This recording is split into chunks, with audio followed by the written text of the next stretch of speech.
This is its financial history too, where money's past reveals tomorrow's truth. What if the biggest financial crises in history weren't caused by bad math, but by bad morals? What if inflation, corruption, inequality, and even economic collapse were not technical failures, but ethical ones? Nearly 1,000 years ago, long before central banks, stock markets, or cryptocurrencies, one man made a dangerous claim. Money itself is morally neutral, but the way humans use it can destroy societies. His name was Abu Hamid Al-Ghazali. Today, he's remembered as a theologian, a philosopher, a mystic. But hidden inside his work is something far more unsettling. A complete moral theory of money that modern economics quietly abandoned. And the mystery is this: how did a medieval scholar predict so many of the financial problems we still trapped in today? To answer that, we need to go back to a world where money was simpler, but human nature was exactly the same. Welcome to its financial history too. Al-Ghazali was born in 1058 in Persia, during the height and early decay of the Islamic Golden Age.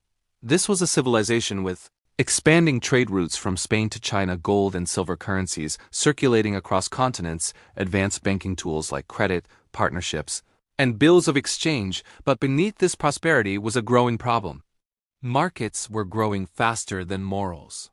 Merchants were finding ways to hoard gold and silver, manipulate prices, charge exploitative interest, turn money from a medium of exchange into a tool of domination. The Abbasid Caliphate was politically unstable. Scholars were competing for influence.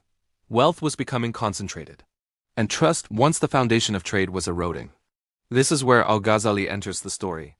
Not as an economist in the modern sense, but as something more dangerous, a moral auditor of civilization itself. Origins: why Al-Ghazali became obsessed with money. Early in his career, Al-Ghazali rose fast. He became one of the most influential scholars in Baghdad, teaching elite students and advising rulers. From the outside, he had everything.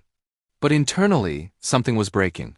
He saw scholars selling opinions for power, judges bending justice for money, merchants treating profit as virtue itself.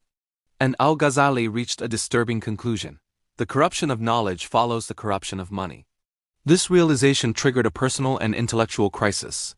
He abandoned his prestigious post, withdrew from public life, and began a deep examination of human motives. And during this retreat, he wrote something revolutionary.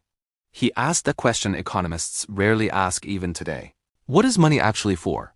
The rise of money as a moral tool, not a god. Al-Ghazali's answer was simple and explosive. Money, he argued, has no intrinsic value. Gold and silver are useless by themselves. You can't eat them, you can't wear them, you can't survive on them. Their purpose is only this: to facilitate exchange and justice. Money is meant to be a servant. When money becomes the master, society begins to rot. He compared money to a mirror. It reflects value but creates none. The moment people start treating money itself as wealth, not as a tool, everything breaks. This is why Al-Ghazali condemned hoarding, price manipulation, interest-based exploitation, turning money into a commodity itself. Because once money is traded for more money without real value creation, ethics disappear from the system. Sound familiar? The breaking point when money loses its soul. Al-Ghazali warned that when money is detached from morality, three things inevitably follow.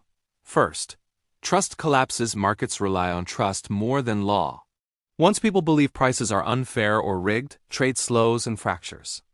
Second, inequality accelerates. Those closest to power manipulate money flows. The rest are trapped in debt, scarcity, or dependency. Third, knowledge becomes corrupt. Scholars justify exploitation. Institutions protect wealth instead of justice. To Al-Ghazali, this wasn't accidental. It was cause and effect. Immoral money creates immoral systems, and those systems eventually eat themselves. Fallout. Civilizations don't fall, they decay. Al-Ghazali didn't live to see the full economic decline of the Abbasid world, but his warnings aged disturbingly well. Over time, trade networks weakened, political authority fragmented. Economic inequality hardened into class divisions. Money no longer served society, society served money, and this pattern didn't stop there. It repeated in medieval Europe, colonial empires, industrial capitalism, and today's financialized global economy. Different currencies, same moral failure. Failed fixes, WH solutions don't work. Al-Ghazali was deeply skeptical of surface-level reforms. You can change coins, laws, institutions, but if human desire remains unchecked, the system simply recorrupts itself. He argued that societies keep trying the same failed fixes. New currencies without ethical restraint, new regulations without moral education, new financial tools without accountability. The result? More complexity, more loopholes, more distance between actions and consequences. In other words, the perfect environment for abuse. Modern parallels, why this matters now. Fast forward to today. Money is no longer gold or silver. It's digits on screens. And yet the patterns Al-Ghazali described are everywhere. Trillions created without real production. Debt used as leverage over nations. Financial crises caused by speculation, not scarcity. Growing inequality despite economic growth. Money has fully transformed from a tool into an idol. We don't ask if wealth is earned ethically. We ask only if it's profitable. Al-Ghazali would recognize this instantly. And he would say, we're not facing a financial crisis. We're facing a moral one. The deeper warning, what Al-Ghazali feared most, his greatest fear wasn't poverty. It was normalization. A society where exploitation feels normal, greed feels rational, ethics feel naive. Because once morality is removed from money, people stop seeing injustice as injustice. They call it the system. 3 takeaways why Al-Ghazali still matters. Takeaway 1. Money is not neutral in practice. Even if money is morally neutral in theory, the systems around it shape behavior. Ignore ethics and corruption becomes inevitable. Takeaway 2. Economic reform without moral reform always fails. New tools won't fix old desires. Without self-restraint, no system stays. Just.